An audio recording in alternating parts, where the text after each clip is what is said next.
नमस्कार, स्वदेश न्यूज के खास प्रोग्राम जनता मांगे जवाब में आपका स्वागत है। आपके साथ मैं हूं एसपी त्रिपाठी। जनता मांगे जवाब में आज बात आतंकवाद के पनाहगारों की, बात आतंकवाद के वैश्विक खतरों की, बात आतंकवाद पर चोट की और पाकिस्तान में खोट की। जी हां, आतंकवाद न सिर्फ कुछ देशों के लिए बल्कि पूरी दुनिया के लिए खतरा है। आतंकवाद के मुद्दे पर जहां एक और दुनिया के तमाम देश मिलकर इससे निपटने की कवायद करते हैं, तो वहीं कुछ मुल्क आतंकवाद के पनाहगार बने हुए हैं। ऐसे मुल्क न सिर्फ आतंकवाद को पोषित करते हैं बल्कि दूसरे देशों के लिए भी इनका इस्तेमाल करते हैं। और यही वजह है कि समय समय पर आतंकवाद के पनाहगारों को न सिर्फ समझाइश दी जाती है बल्कि दो टूक शब्दों में चिताया भी जाता है। इसी अंदाज में प्रधानमंत्री नरेंद्र मोदी ने एक बार फिर बिना नाम लिए आतंकवाद के मुद्दे पर पाकिस्तान को फटकार लगाई है।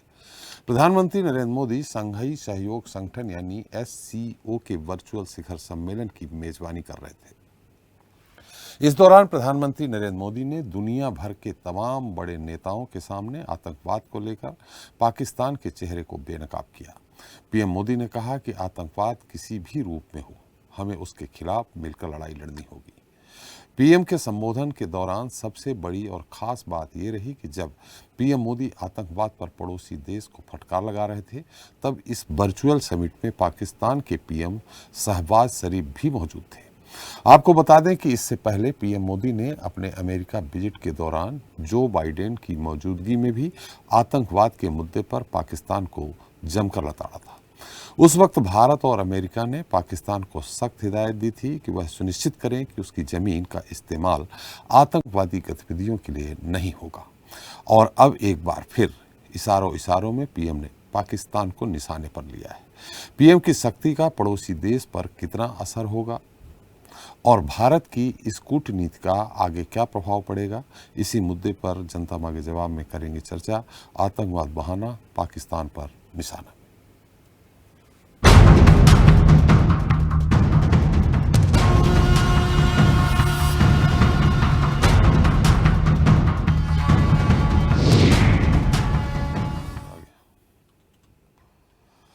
तो कुछ देशों ने आतंकवाद को पॉलिसी बनाया, कुछ देश आतंकवादियों की पनाहगार बने हुए हैं। हमें आतंकवाद से लड़ना होगा, आतंकवाद पर डबल स्टैंडर्ड नहीं होना चाहिए। प्रधानमंत्री नरेंद्र मोदी बोल रहे थे और पाकिस्तान के पीएम शहबाज शरीफ सुन रहे थे।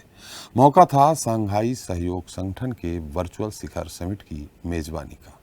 इस वर्चुअल बैठक में चीन के राष्ट्रपति शी जिनपिंग, रूसी राष्ट्रपति व्लादिमीर पुतिन, पाकिस्तान के पीएम शहबाज शरीफ समेत SCO देशों के राष्ट्राध्यक्ष भी मौजूद थे।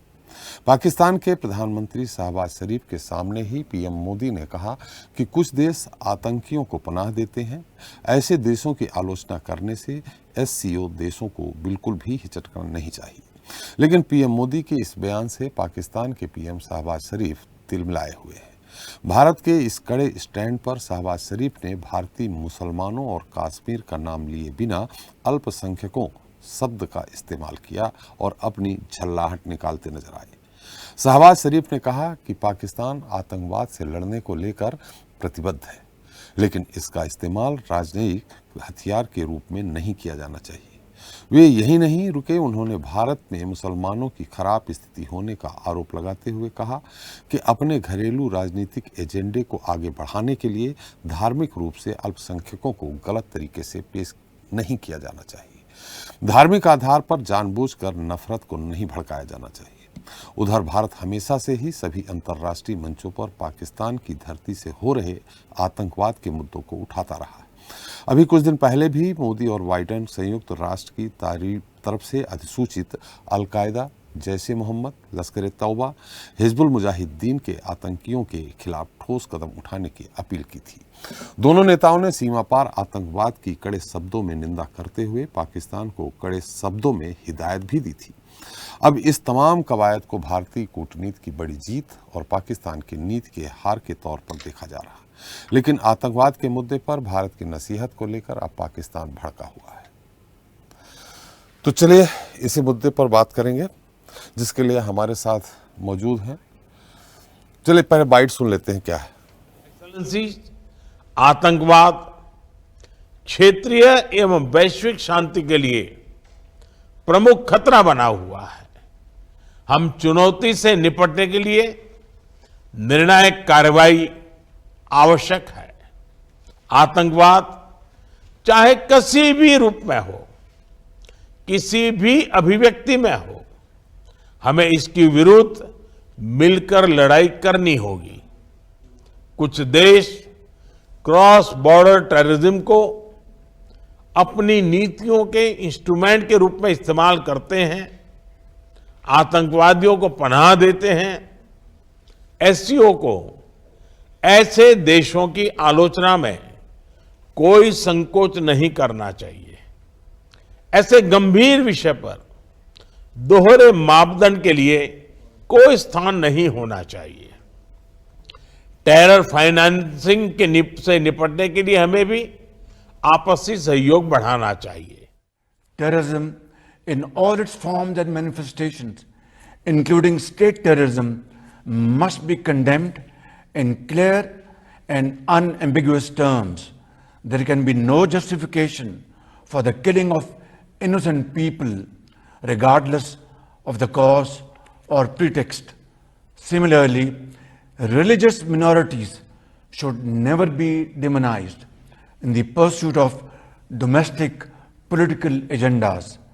While the sacrifices made by Pakistan in fighting terrorism are without parallel, this scourge continues, unfortunately, to plague our region and remains a serious obstacle to the maintenance of peace.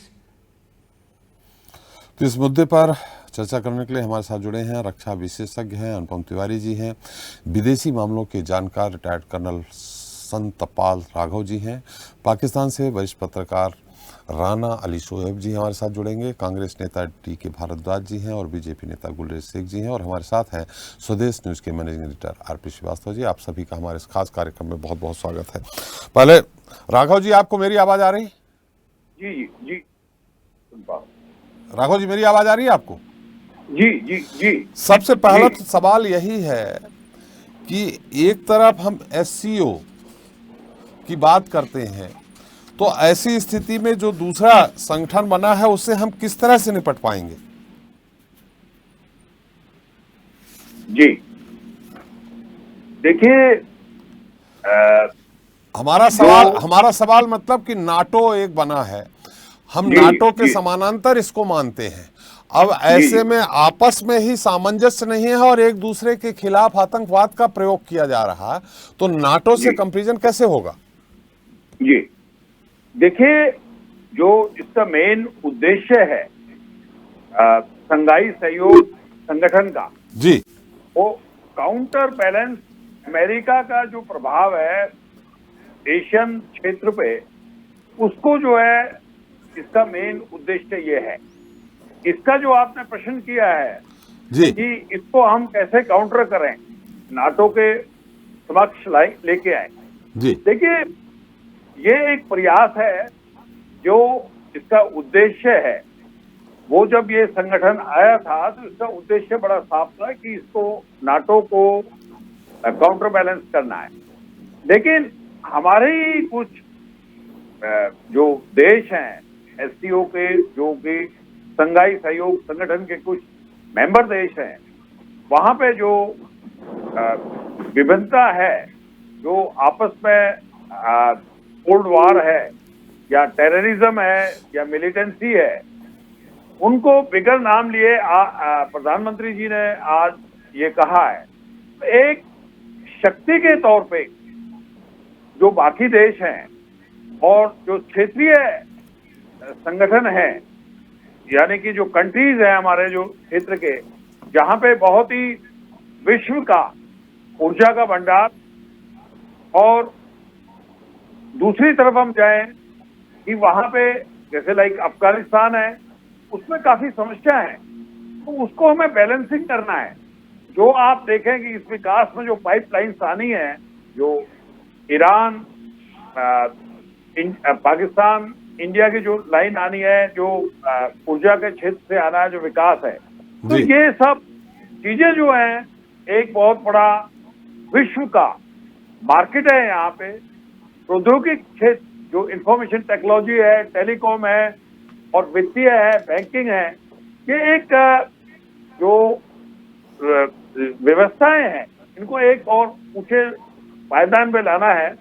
तो लेकिन जो आपने क्वेश्चन किया है, जो प्रश्न किया था, इसका जो ये विभिन्नता है इनको कैसे ला जाए, देखिए ये प्रयास किया जाता है।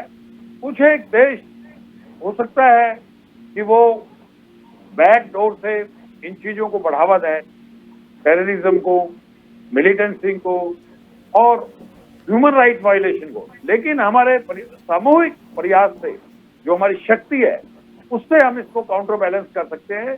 और एससीओ ने काफी प्रोग्रेस दिखाई है 2001 के बाद, और 2023 है, इसमें काफी एक बहुत ही प्रगतिशील दिखाया है।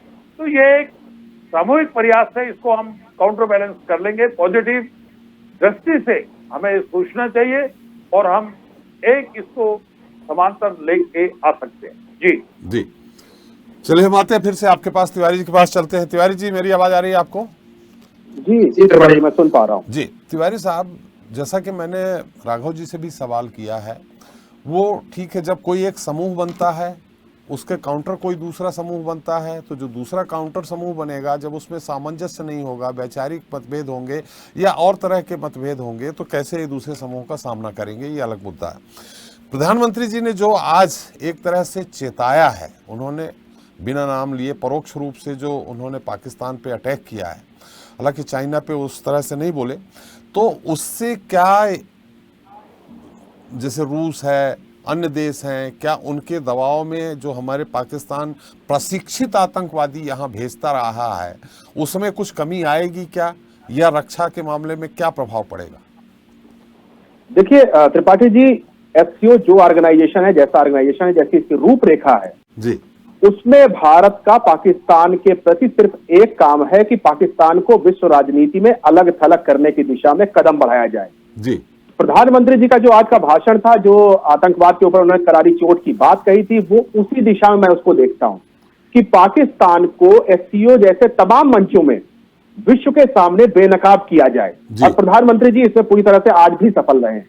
और प्रधानमंत्री की जो डिप्लोमेसी है, उस डिप्लोमेसी की हम दाद देना चाहेंगे कि किस तरह से अलग अलग मंचों का उपयोग करके, चाहे वो यूनाइटेड नेशंस का मंच रहा हो, चाहे अभी वर्तमान एससीओ का मंच हो, चाहे इसके पहले और जितने भी मंचों में भारत ने अध्यक्षता करी, G20 समिट में, 1-to-1 डायलॉग्स में, जब हम बाइडेन साहब के साथ बातें कर रहे थे प्रधानमंत्री जी, तो इन सब जगहों का उपयोग प्रधानमंत्री ने किया है पाकिस्तान को बेनकाब करने के लिए। और पाकिस्तान चूंकि आतंकवाद की फैक्ट्री है और आतंकवाद एक ऐसा नासूर है जिससे पूरी दुनिया के तमाम देश परेशान है, तो पाकिस्तान को वो चोट पहुंचाना इसका मेन उद्देश्य था। ये हम भी जानते हैं कि सिर्फ यहां पर भाषण दे देने से पाकिस्तान के ऊपर ना रूस बैन लगाने वाला है, ना चाइना बैन लगाने वाला है, या कोई बड़ी संस्थाएं बैन लगाने वाली हैं। लेकिन हमको ये भी याद रखना चाहिए कि जिस तरह से भारत ने पाकिस्तान को तमाम मंचों में बेनकाब किया, आतंकवाद का इशू उठाया है, उसी वजह से पाकिस्तान को इंटरनेशनल मॉनेटरी फंड से बेल आउट पैकेज मिलने में 6 महीने से ज्यादा लग गए थे। तो ये एक तरीका है भारत की डिप्लोमेसी के काम करने का और पाकिस्तान को वर्ल्ड के तमाम फोरम्स में अलग थलग करने का। तो मैं इसको यही मानता हूं कि भारत अपनी इस योजना के तहत काम कर रहा है, पाकिस्तान को दुनिया के तमाम मंचों में अलग थलग करने की कोशिश कर रहा है, और यहां पर भी एससीओ में भी आज प्रधानमंत्री ने वही काम किया है, तो इसकी सराहना करी जानी चाहिए। रही बात एससीओ की, तो एससीओ बेसिकली है क्या? दुनिया की 30% जीडीपी ये गवर्न करते हैं सारे देश, और 40% आबादी इन देशों में रहती है जो एससीओ के मेंबर्स हैं, यानी अपने आप में बहुत बड़ी ताकत है। और जब हम इसके नेटो से तुलना करने की कोशिश करते हैं तो मुझे लगता है थोड़ा जल्दबाजी हो जाएगी, क्योंकि नेटो एक पूरी तरह से मिलिट्री समझौता है कई देशों के बीच में, और मिलिट्री जो उनके बीच में बॉन्ड्स बने हुए हैं उसके तहत वो लोग ऑपरेट करते हैं। लेकिन एससीओ अभी तक मिलिट्री रूप से पूरी तरह समझौता नहीं बन पाया है, और न इसकी बनने की फिलहाल उम्मीद भी है, क्योंकि इसमें जो भी मेंबरान है, चाहे भारत पाकिस्तान का नाम ले ले, चाहे भारत चाइना का नाम ले ले, या जो सेंट्रल एशियन नेशंस हैं उनके भी आपस में बहुत सारी कटुता रहती है, उनका उदाहरण ले लें, तो ये मिलिट्री ऑर्गेनाइजेशन भले ही नहीं बन पाएगा, लेकिन हाँ क्षेत्रीय शक्ति के रूप में ये, जैसे मैंने कहा, 30% जीडीपी को गवर्न करता है और 40% आबादी को ये रिप्रेजेंट करता है, तो ये एक बड़ी ताकत अपने आप में बन जाती है। सिर्फ ये 8-9 देश, सिर्फ 8-9 देश। अब आप ये देखें, सेंट्रल एशिया की हम बात करते हैं, बेसिकली एससीओ बना क्यों था? चाइना को सेंट्रल एशिया में एक्सेस मिल जाए, वो सारे देशों तक चाइना की पहुंच हो जाए जहां जो पहले कभी यूएसएसआर का घटक हुआ करते थे, और वहां के खनिज संपदा के साथ चाइना अपने आप को जोड़ सके। इस वजह से इसका 2001 में इसका गठन किया गया था। बाद में चाइना को यह समझ में आया कि केवल इसको अगर इतना ही रूप रखेंगे तो हम इसका धरती उपयोग नहीं कर पाएंगे। इसी वजह से उसने कई सारे देशों को शंघाई कॉर्पोरेशन में समेटा, यहां तक कि 2017 में भारत और पाकिस्तान को भी ले आए। तो अब इससे एक प्रॉब्लम यह हो गई कि कई सारे ऐसे देश इसमें शामिल हैं जो कि आपस में वैचारिक एकता नहीं रखते हैं उनके बीच में, जैसे भारत पाकिस्तान का एग्जांपल है। लेकिन उन सब अलग अलग ध्रुवों को साथ में लेकर के चलने से एससीओ एक महत्वपूर्ण भूमिका विश्व में निभा सकता है, और भारत इस मंच का उपयोग पाकिस्तान आतंकवादी जो गतिविधियां, पाकिस्तान प्रायोजित गतिविधियां हैं, उनको दुनिया के सामने लाने में कर सकता है। तो भारत पूरी तरह सफल हो रहा है अगर आप देखें तो, और पाकिस्तान एससीओ समेत तमाम मंचों पर अलग थलग होता हुआ दिखाई भी दे रहा है। जी बिल्कुल सही कहा आपने। हम आपके पास फिर आते हैं और बहुत और भी जानकारी लेंगे कि इसके बाद और को देश अगर इस पे जुड़ते हैं तो क्या फर्क पड़ेगा, क्या नहीं फर्क पड़ेगा। हमारे साथ डीके भारद्वाज हैं। विपक्ष क्या सोचता है भारद्वाज जी? आज की प्रधानमंत्री जी की जो स्पीच थी उसमें विपक्ष की क्या प्रतिक्रिया रही है? देखिए त्रिपाठी जी, मेरा तो ये मानना है कि मोदी जी जो है भले ही अपने आप जो है मुंह मियां मिठू बनकर जो है पूरे विश्व में विश्व गुरु बनने का जो है स्वांग रचते रहे, लेकिन वो विश्व गुरु नहीं है। जिस व्यक्ति से एक छोटा सा स्टेट जो है मणिपुर नहीं संभाला जाता, वो वर्चुअल मीटिंग में पता नहीं क्या क्या कह देते हैं। चीन के राष्ट्रपति जी के साथ बैठ के झूला झूलते हैं, चाय पीते हैं, पाकिस्तान में जो है बिरयानी खाने चले जाते हैं अनायासी।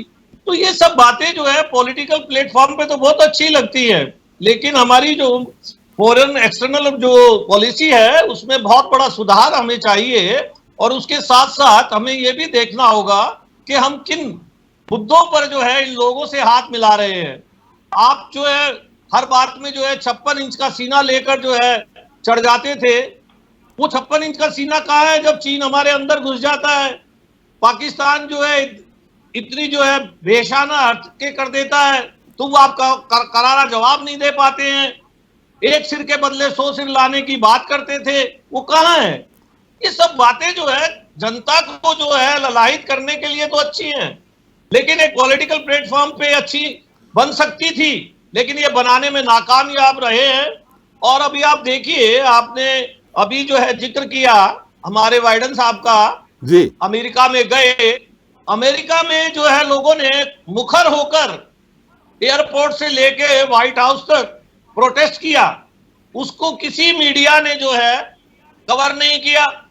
कितनी शर्मनाक बातें हैं कि एक देश का प्रधानमंत्री जो है हमारे Narendra Modi ji guest of honour बनकर जाते हैं और वहां के ना प्रधानमंत्री ना राष्ट्रपति उनको लेने जाते हैं।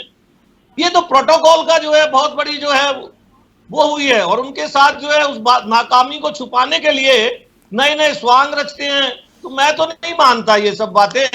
हाँ, हमें अगर एकजुट होना है, विश्व में शक्ति बननी है, तो हमें सभी को जो है एक साथ लेकर चलना होगा, और पहले सबसे पहले अपने घर को सुदृढ़ करके जो है अपने आगे चलना होगा, और फिर आगे के परिवारों से मेरा जो मकसद है वो एससीओ के जो देश है उन पे बैठकर जो है हमें अपना स्वामित्व दिखाने की जो है परिकाष्ठा की ओर बढ़ना होगा।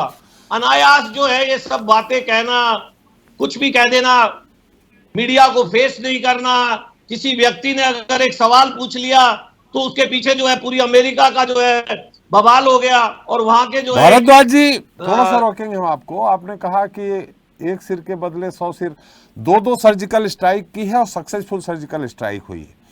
दूसरा, हमारे रक्षा विशेषज्ञ हो चाहे विदेश मामलों के सवाल सुन लीजिए। सेना पर हमें गर्व है, ना कि मोदी जी ने सर्जिकल स्ट्राइक की है, हमारी सेना ने की है, और वो सेना की जो पॉलिसी थी उन लोगों पर हमें गर्व है। पॉलिसी मेकर तो हमारे विदेश मंत्री रहे होंगे, प्रधानमंत्री रहे होंगे कि करना चाहिए सर्जिकल स्ट्राइक कि नहीं करना चाहिए, निर्णय तो इनका होगा ना।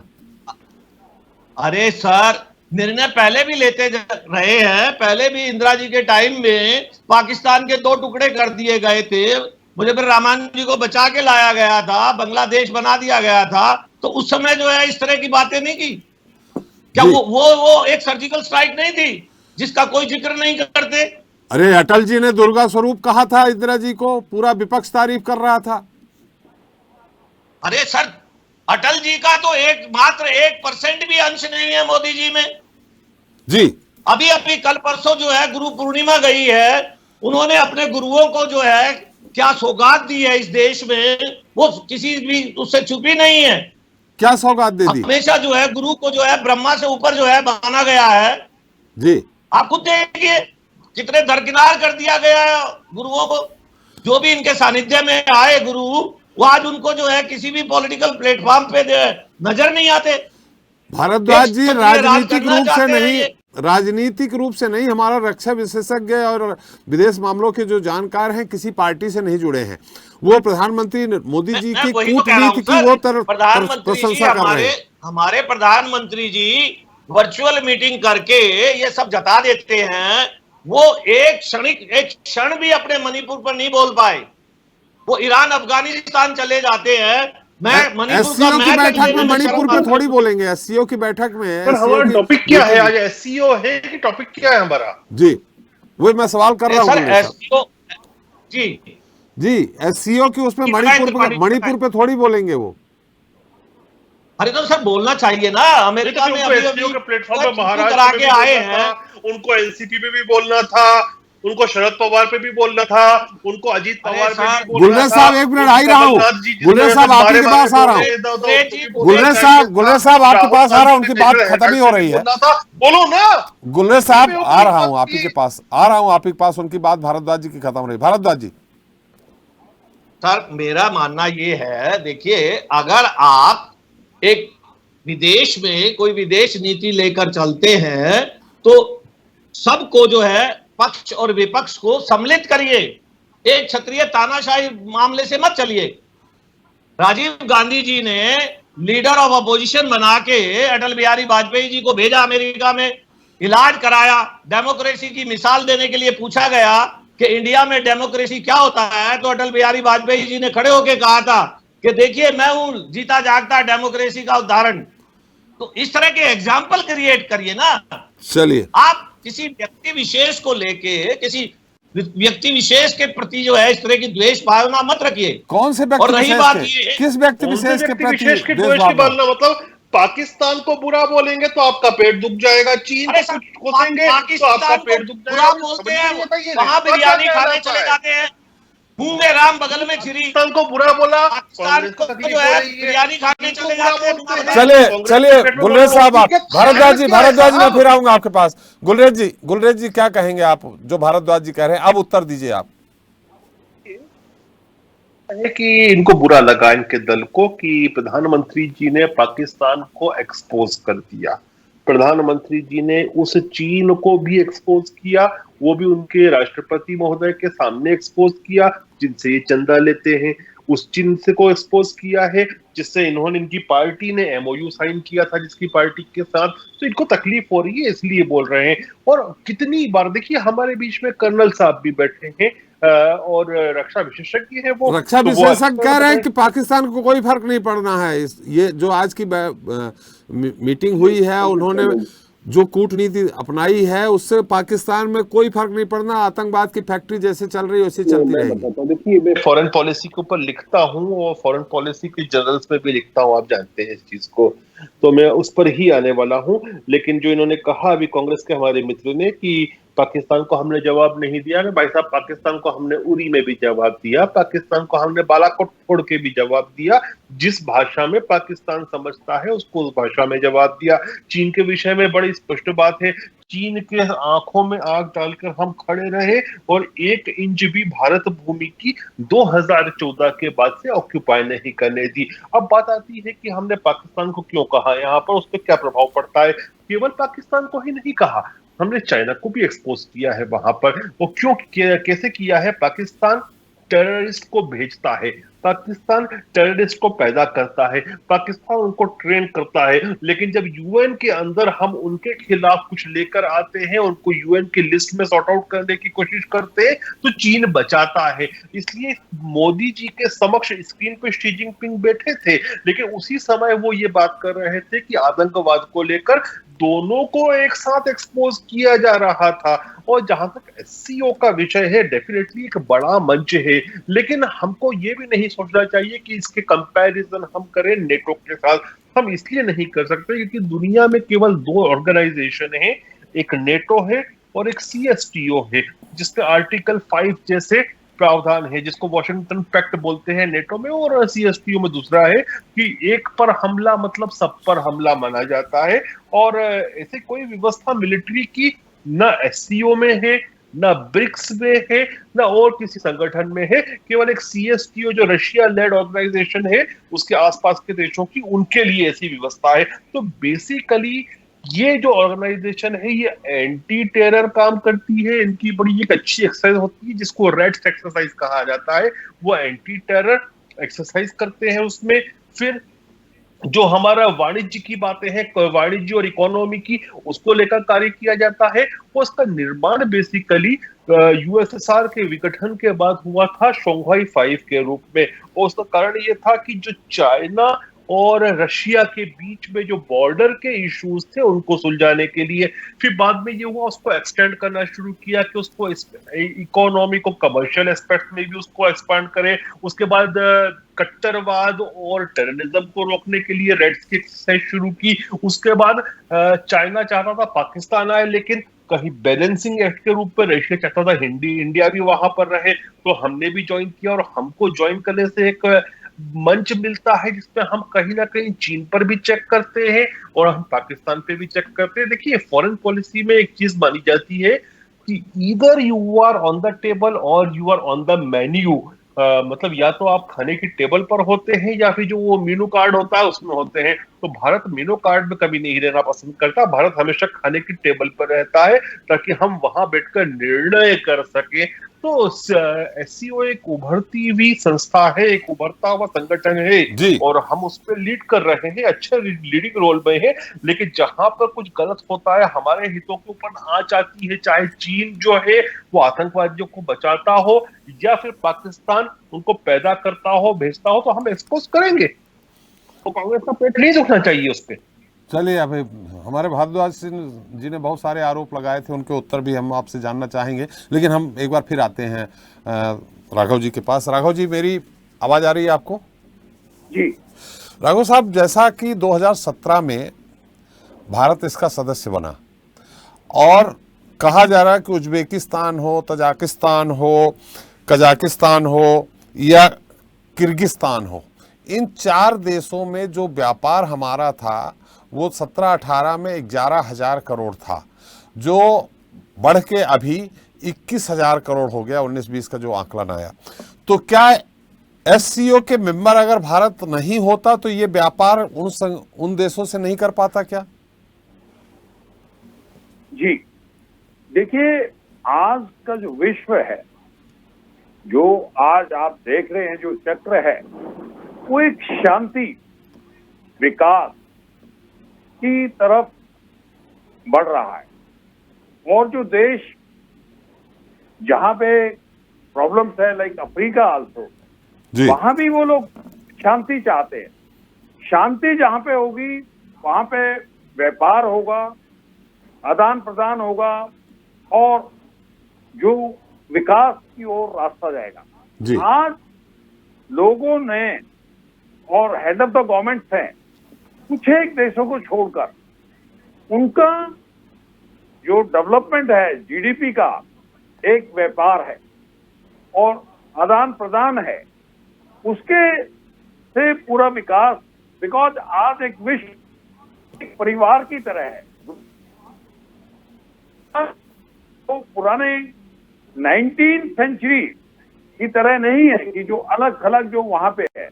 आज पूरा विश्व एक परिवार है।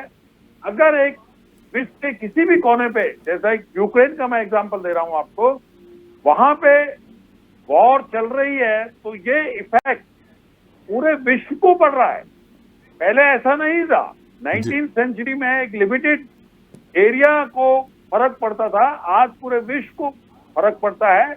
आज ग्लोबल सिटीजन है और जितनी भी संस्थाएं हैं वो ग्लोबली एक दूसरे पे इंटरडिपेंडेंस है। जो आपने अभी इसकी बात करी, लोग चाहते हैं जिनके पास संसाधन है, खनिज ऊर्जा है, लेकिन उनको निकालने के लिए साधन नहीं है, वो दूसरे देश को बुलाते हैं और समझौता करते हैं कि वहां से जो है डेवलपमेंट करी जाए। जैसे आप देख रहे हैं कि चाइना जो है पाकिस्तान के अंदर कॉरिडोर बना रहा है, म्यांमार के तरफ भी चाइना वहां पे कॉरिडोर बना रहा है। ये एक समूह और एक जो है नेटवर्क जो है कनेक्टिविटी का एक बहुत बड़ा इशू है। तो ये जो व्यापार है हमारा, ये एक अच्छी हमारा जो एससीओ के वजह से भी एक हम इसको मानेंगे, जो एससीओ का एक लक्ष्य है वो व्यापार और शांति स्थिरता का ये एक हिस्सा है।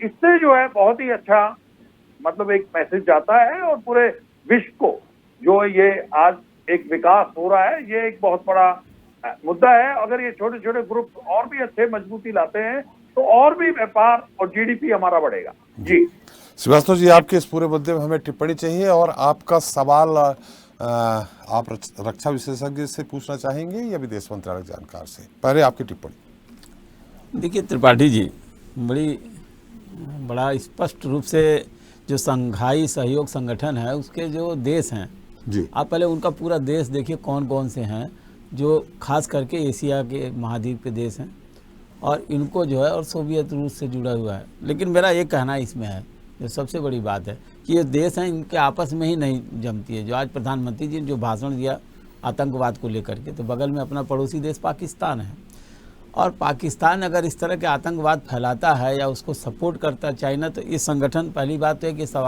ये सवालों के घेरे में आ जाता है। पहली बात तो ये। दूसरा, इसका जो है इसका मुख्य उद्देश्य क्या है?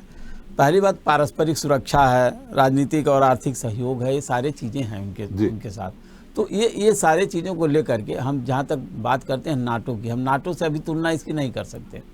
लेकिन आप एक बात हमारे रक्षा विशेषज्ञ ने भी कहा कि जहाँ पर 40% जीडीपी वाला क्षेत्र यही 40% आबादी 30% जीडीपी है।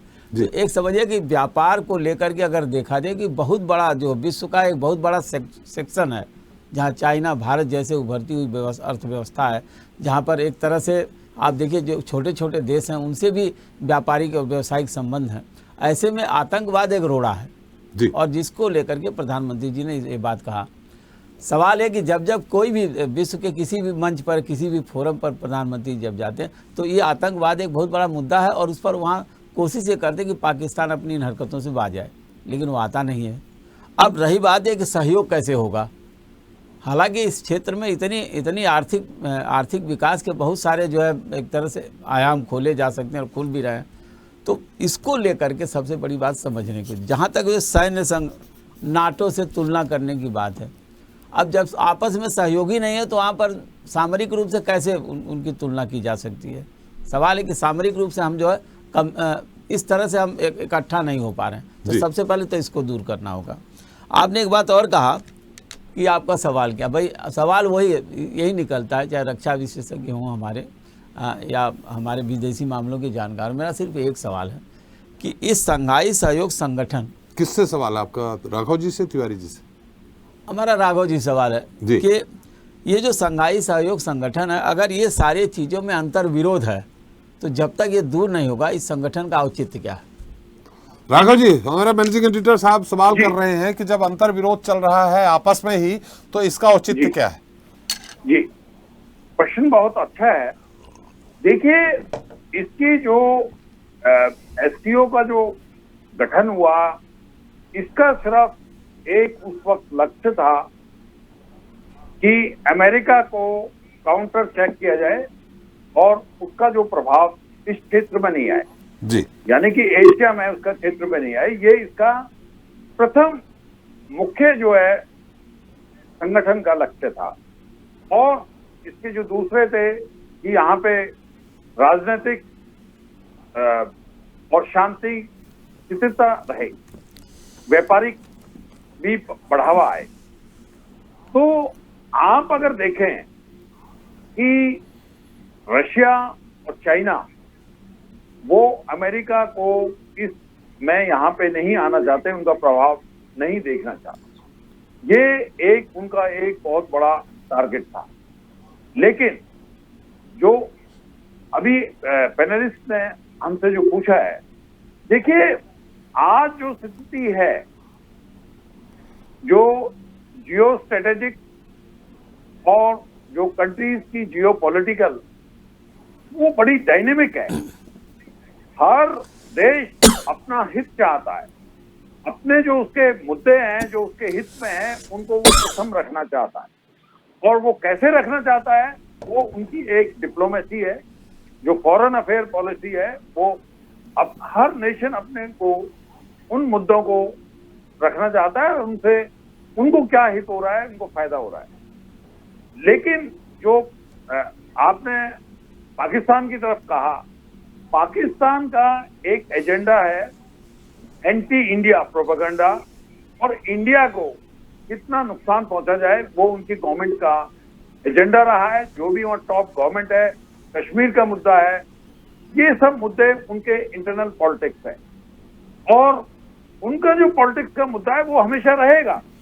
जो वहां के गवर्नमेंट चला रही है, उस मुद्दे पे चला रही है। आप अगर वैसे देखें, पाकिस्तान जितना टेररिज्म और आतंकवाद पे एक पैसा खर्च करता है, उसका प्रभाव उसके देश में ही देखिए आप कि क्या हो रहा है।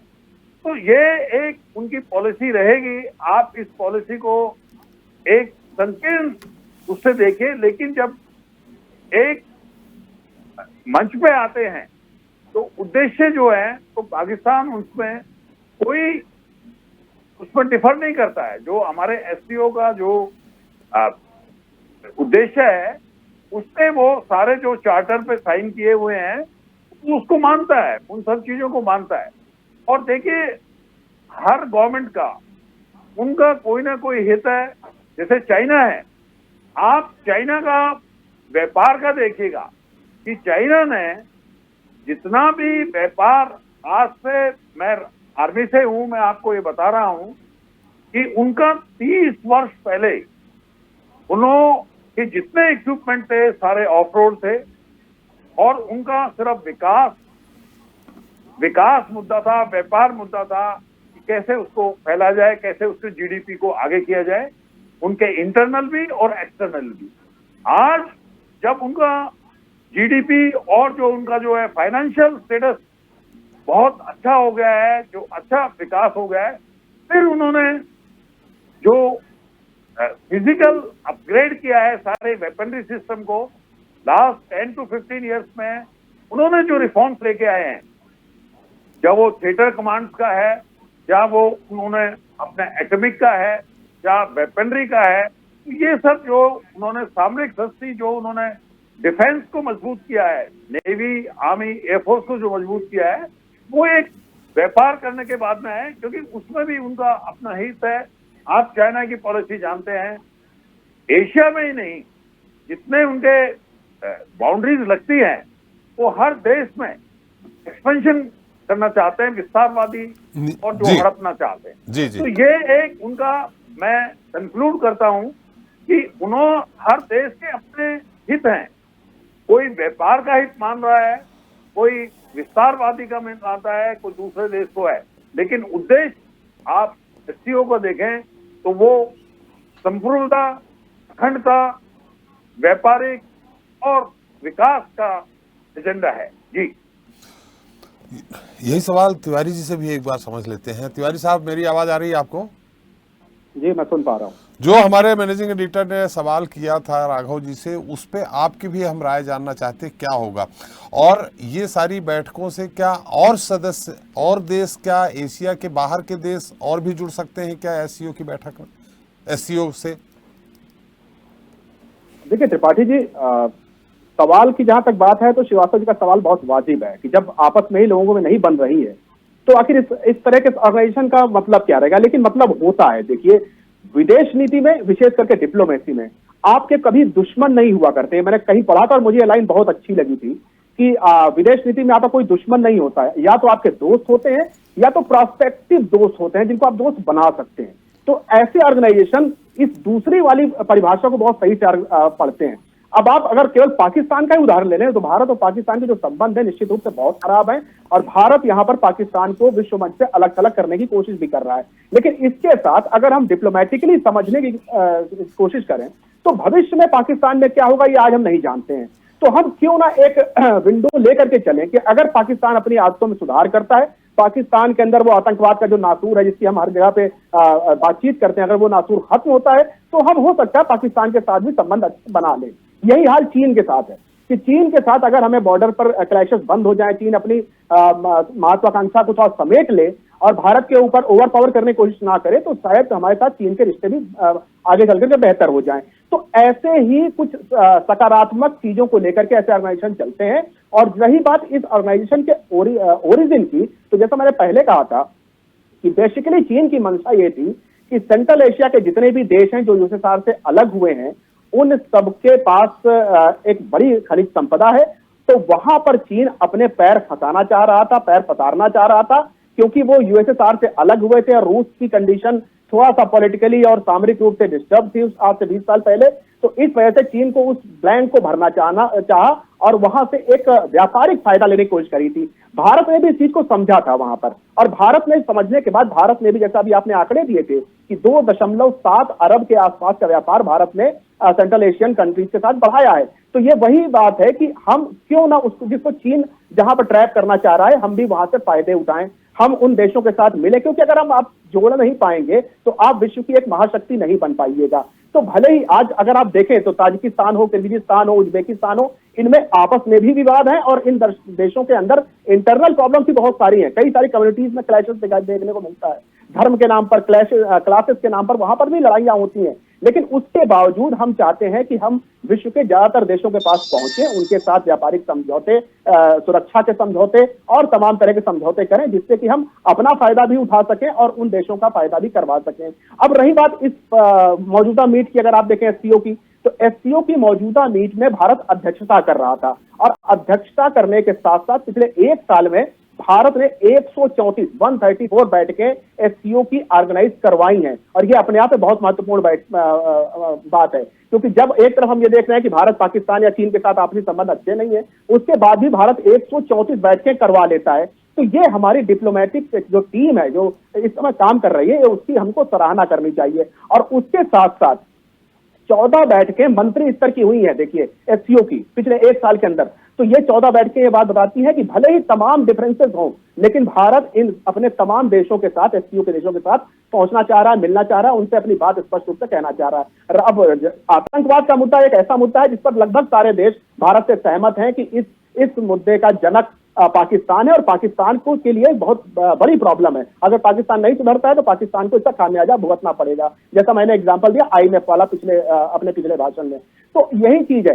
अब आपने कहा एससीओ क्या फैल सकता है, निश्चित रूप से फैल सकता है। अभी ईरान को इसमें स्वागत किया जा रहा है, आज ही हमने देखा ईरान की महत्वपूर्ण भूमिका बनती जा रही है वर्ल्ड जियोपॉलिटिक्स। हम देख रहे हैं जिस तरह से ड्रोन टेक्नोलॉजी के ऊपर, जिस तरह से परमाणु टेक्नोलॉजी के ऊपर ईरान ने अपने हाथ आजमाए हैं, उससे अमेरिका समेत कई देशों की नाराजगी भी है, लेकिन कई सारे देश उससे खुश भी हैं। और कई देशों को यह लगता है, ईरान को खुद को यह लगता है कि वो विश्व की एक शक्ति बनने की ओर कदम बढ़ा रहा है। तो भारत को ऐसे देशों का आने का स्वागत करना चाहिए, क्योंकि ईरान की देखिए डिप्लोमेसी में बदलाव आया, उसने सऊदी अरब जैसे पुराने दुश्मन के साथ भी हाथ मिला लिया है। अब वो चीन के कहने पे मिलाया, रूस के कहने पे मिलाया, वो अलग मुद्दा हो जाएगा। लेकिन हर देश अपनी स्थिति के अनुसार अपने आप को प्रोग्रेस की तरफ ले जाना चाहता है। तो हो सकता है कल को एससीओ अगर सफल होता है, जिसकी अभी संभावना बहुत कम दिख रही है, लेकिन अगर सफल होता है तो इसमें अफ्रीकन कंट्रीज जुड़ सकती हैं, लैटिन अमेरिकन कंट्रीज जुड़ सकती हैं, और भले ही यूरोप और नॉर्थ अमेरिका को आने में समय लगे, लेकिन भविष्य में ये बड़ा ऑर्गेनाइजेशन बन सकता है। लेकिन हाँ,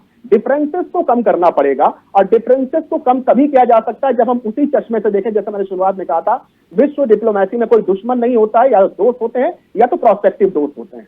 जी बिल्कुल सही। हम आते हैं, एक बहुत महत्वपूर्ण सवाल है तिवारी जी आपसे फिर करूंगा, एक बार फिर चलते हैं भारद्वाज जी के पास। भारद्वाज जी, अब तो तारीफ कर दीजिए प्रधानमंत्री जी की। और गुलरेज साहब जाने वाले हैं, उनसे कोई सवाल हो तो पूछ लीजिए। गुलरेज साहब जाने वाले हैं। मैं निकलने वाला मेरा- हूं, तो नहीं सवाल है भारद्वाज जी का, गुलरेज जी उत्तर दे के जाइए। कोई द्वेष नहीं है मेरा जी। लेकिन देखिए निसंदेह हमारे प्रधानमंत्री जी जो है कोशिश करते हैं, लेकिन कोशिश जो है विफल हो जाती है जी। उसका कारण ये है कि जब आप सबको एक मत एकजुट होकर नहीं ले सकते तो वो कोशिश फिर आप अपने आप ही नाकामयाबी में बदल जाती है। और रही बात ये कि अगर हम आज मान लो प्रधानमंत्री जी को मुबारकबाद भी दे दें तो उसका कोई फायदा नहीं है। जी। हमारे प्रधानमंत्री जी अभी एसओसीओ की मीटिंग में, वर्चुअल मीटिंग में कहते हैं कि देश के साथ जो है जितने भी राजनीतिक मुद्दे हैं ये हमारा परिवार है। अरे परिवार में भी अभिन्न अंग हैं आपके साथ साथ, उन अभिन्न अंगों को अभी तो ध्यान रखिए ना। अगर आप अपने मन की नीति लेकर आगे बढ़ने की चेष्टा रखेंगे और एक तानाशाही रवैया रखेंगे और विपक्ष को जो है बोलने का मौका नहीं देंगे, उसको निस्ते नाबूद करने पर उतारू रहेंगे, येन केन प्रकेन जो है नीति अनीति के जो है साधन अपनाते रहते हैं, ये सब बातें तो विदेश नीतियों पे नहीं चलती ना। चलिए ये भारद्वाज जी, ये गुलरेज साहब जाने वाले जो आरोप हैं उसका उत्तर तो ले लें, नहीं तो चले जाएंगे। हाँ, आपसे डर गए हैं लगता करता हूं गुलरेज जी का। गुलरेज साहब देखिए, नहीं बिल्कुल भी नहीं।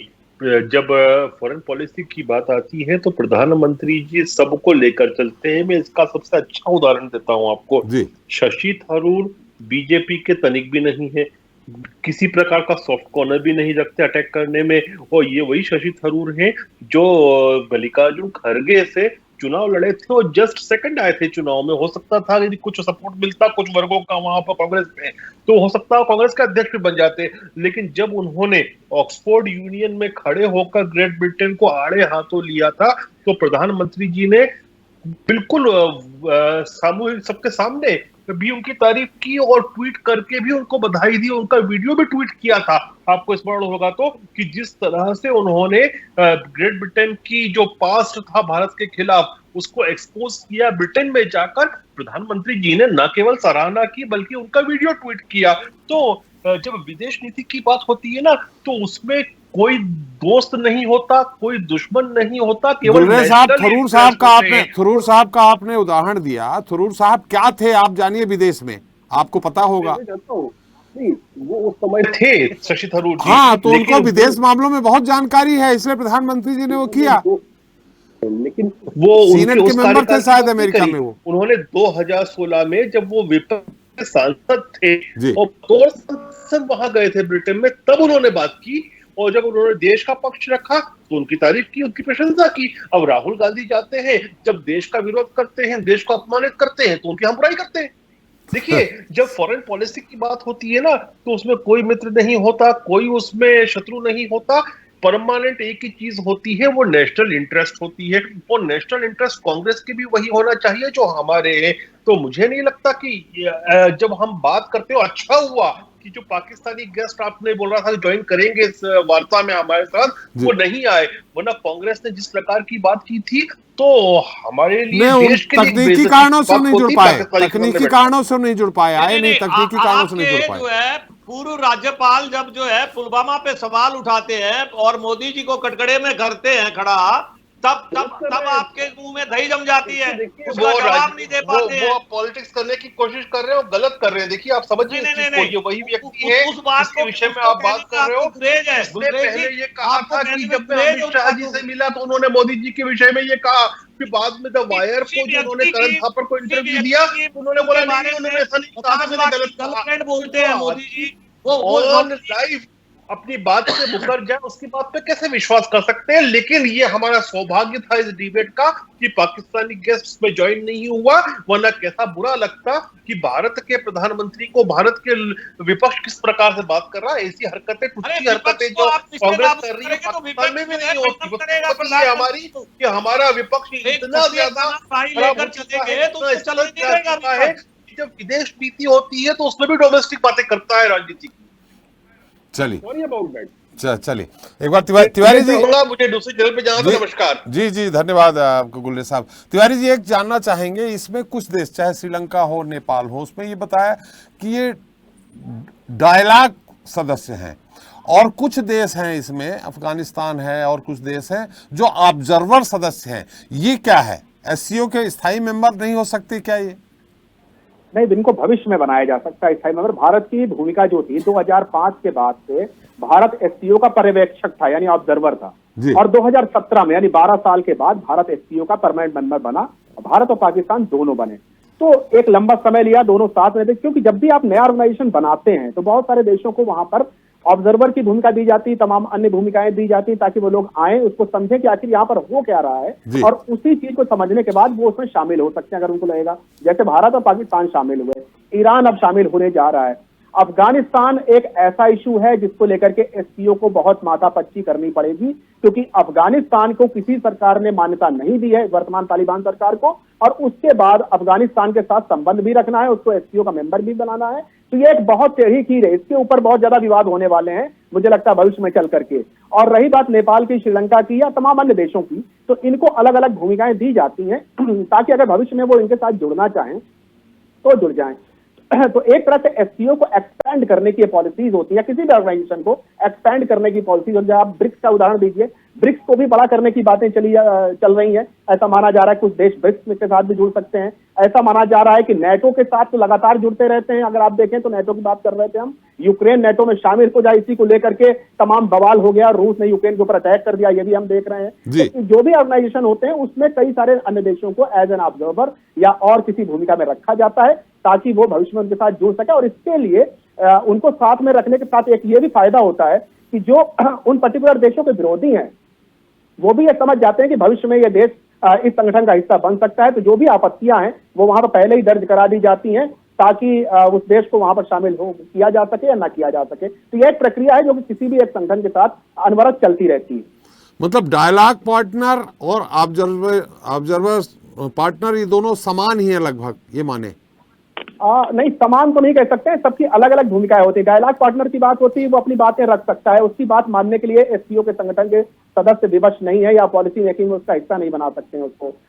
ऑब्जर्वर को जनरली सिर्फ ऑब्जर्व करने की बातें जैसी आती है, वो बैठकों में आते हैं, अपने उस चीज को देखते हैं और उसको देखने के बाद अपनी राय और मशवरे दे सकते हैं। पॉलिसी मेकिंग जो होती है किसी भी ऑर्गेनाइजेशन की, वो पॉलिसी मेकिंग उन्हीं देशों के बीच में होती है जो कि उसके परमानेंट मेंबर्स हैं। जैसे एससीओ जब बना था तब एससीओ का जो मुख्य घटक था वो चाइना था, और चाइना के साथ ये जितने भी सेंट्रल एशियन कंट्रीज थे वो थे। तो इन सब ने मिलकर के पहले एससीओ बनाया और एससीओ को रूस को एससीओ में शामिल किया। तो उस समय जो भी पॉलिसीज बनती थी वो बेसिकली रूस और चाइना मिलकर के बनाते थे और बाकी सेंट्रल एशियन कंट्रीज की उसमें सहमति ले ली जाती थी। बाद में एक्सपेंशन हुआ, बाद में बहुत सारी चीजें घटी, भारत जैसे देश में शामिल हुए। अब भारत की देखिए भूमिका बहुत मजेदार है। 2017 में भारत इसका मेंबर बनता है और 2023 में 17 में अस्ताना में ही जब ये इसकी शिखर सम्मेलन चल रहा था तो वहीं पर भारत को इसका अध्यक्ष नियुक्त कर दिया था आने वाले दिनों के लिए। आज भारत इसकी अध्यक्षता कर रहा है। तो भारत की इसमें आप ये समझिए कि भारत ने जो अपनी छवि गढ़ी है पिछले 20 सालों से, उस छवि का बहुत बड़ा योगदान रहा है भारत को इस संगठन के अध्यक्ष पद तक पहुंचाने में। तो ये सब चीजें होती रहती हैं और भारत के लिए सबसे बेहतर ये रहा है कि भारत ने अध्यक्ष पद का अपना जो कार्यकाल है उसको बहुत ही बेहतर तरीके से, बहुत ही सुचारू रूप से और बहुत ही फ्यूचरिस्टिक तरीके से लागू करवाया है, जिससे तमाम देश, आज हम देख रहे हैं कितनी विरोधाभासी बात है कि प्रधानमंत्री मोदी के साथ साथ राष्ट्रपति शी जिनपिंग और राष्ट्रपति पुतिन को मुझे नहीं लगता कि कई महीनों से किसी बड़े अंतर्राष्ट्रीय संगठन का हिस्सा बनते हुए देखा गया होगा। यूक्रेन युद्ध में उनकी जो उनकी सार्वजनिक उपस्थितियां हैं वो काफी कम हो गई थी, लेकिन यहाँ पर वो भी थे। तो ये साफ दर्शाता है एक तो भारत की छवि भी बढ़ रही है और भारत अपनी छवि का इस्तेमाल अपने फ्यूचरिस्टिक प्लान को लागू करवाने में कर रहा है। तो एससीओ को हमको इसी तरह से देखना चाहिए। चलते चलते कोई जिज्ञासा हो, कोई सवाल हो आरपी श्रीवास्तव जी, आप कर सकते हैं, नहीं तो आपकी अपनी टिप्पणी अंतिम है। जी, बड़ी अच्छी बात कहा अभी हमारे एक्सपर्ट ने। मेरा ये कहना है कि जो जहाँ तक लोगों के समन्वय की बात है, आपने देखा होगा कि संघाई संगठन में 2 देश खास करके रूस और जो चाइना मिलके कोई भी बना लेते थे, लेकिन जब भारत बना तो भारत एक महत्वपूर्ण देश है और जिसकी भूमिका निश्चित रूप से इसमें होगी, क्योंकि ये उभरती हुई आर्थिक व्यवस्था है और निश्चित रूप से कहीं रूस और चीन के तुलना में कहीं कमज़ोर व्यवस्था नहीं है। तो आज की डेट में भारत की भूमिका जो है एक बहुत महत्वपूर्ण हो जाती है। जहाँ तक प्रधानमंत्री जी का सवाल है, उन्होंने सिर्फ आतंकवाद पर जो सवाल खड़ा किया, लेकिन एक सबसे बड़ा सवाल ये है कि हमारे सीमा से लगे हुए दो देश चाइना और पाकिस्तान, जो मैंने पिछली बार भी कहा कि ये संगठन है, ये अगर मजबूत होना है और इनके बीच में समन्वय हो जाता है तो एक बहुत अच्छी स्थिति बन जाती है। लेकिन पाकिस्तान ऐसी स्थिति में नहीं है, और ख़ास करके चाइना के साथ भी यही रहता है, भारत के साथ। तो एक तरह की कंट्रोवर्सी इस टाइप की रहती है, तो इसको ख़त्म करने की ज़रूरत है। जहाँ तक क्षेत्र के विकास के मतलब एशियन कंट्रीज और अन्य विस्तार की बात है, तो निश्चित रूप से संगठन का विस्तार होना चाहिए और मंच भी रहता है। लेकिन सबसे बड़ी बात है कि वो ऐसे देश जो विश्व की महाशक्ति बनने की स्थिति में हैं और हैं भी, तो इन देशों के बीच में आपसी सामंजस्य होना बहुत ज़रूरी है। और ख़ास करके तब जब पश्चिमी देश और नाटो जैसे संगठन हैं जो एक दूसरे का जब भी कोई बात होती है तो एक तरह से तैयार हो जाते हैं। तो हमें लगता है कि आने वाले समय में एसओसी में भी ये देश जो है कोई ऐसी बात आती है तो सारे लोग एक फोरम पर बात करके, और सामरिक दृष्टि अगर कोई बात आती है तो बिल्कुल उनको आवाज़ उठाने की जरूरत होगी। समय भी समाप्त हो गया। बहुत बहुत धन्यवाद भारद्वाज जी आपका, राघव जी आपका, तिवारी जी आपका, श्रीवास्तव जी आपका हमारे साथ चर्चा में शरीक होने के लिए और अपना अमूल्य समय देने के लिए। तो आज हमने चर्चा की SCO बैठक में प्रधानमंत्री नरेंद्र मोदी के संबोधन पर। बैठक में प्रधानमंत्री मोदी ने परोक्ष रूप से आतंकवाद के मुद्दे पर पाकिस्तान को जमकर फटकार लगाई और आतंकवाद के खिलाफ लड़ने के लिए संगठन के प्रमुख देशों से अपील भी की। पीएम मोदी के आरोपों से पाकिस्तान के प्रधानमंत्री शहबाज खान थोड़ा सा तिलमिलाए दिखे और चीन भी नज़र चुराते दिखा। अब सबसे बड़ी बात यह है कि SCO को संगठन के कई देश नाटो के बराबर मानते हैं, लेकिन चीन की लाइन क्रॉसिंग रणनीति और पाकिस्तान की आतंकवाद सरपरस्ती के चलते यह संगठन नाटो के आगे कहीं विफल होता तो नहीं दिख रहा। जनता आगे जवाब मिलता है। नमस्कार। ऐसी ही खबरों के लिए हमें लाइक करें, शेयर करें, फॉलो करें और YouTube पर सब्सक्राइब करें और बेल आइकन दबाना ना भूलें। साथ ही ताजा अपडेट्स के लिए हमारी वेबसाइट swdeshlive.com पर जरूर जाएं।